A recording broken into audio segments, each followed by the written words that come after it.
el disco también tiene un fandango.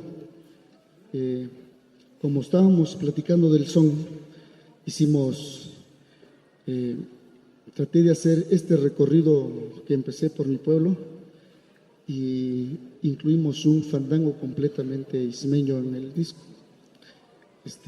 Este Flor Ceibal que acaban de escuchar, yo lo considero un son. Tal vez el tiempo va a decir que es otra cosa, porque ocupo un tiempo de son nada más que muy lento. ¿Qué quiero decir con esto? Que el son no todo el tiempo tiene que ser para bailar. Podemos ocuparlo y componer obras para escuchar. Esta pieza no es para bailar, es para escucharse.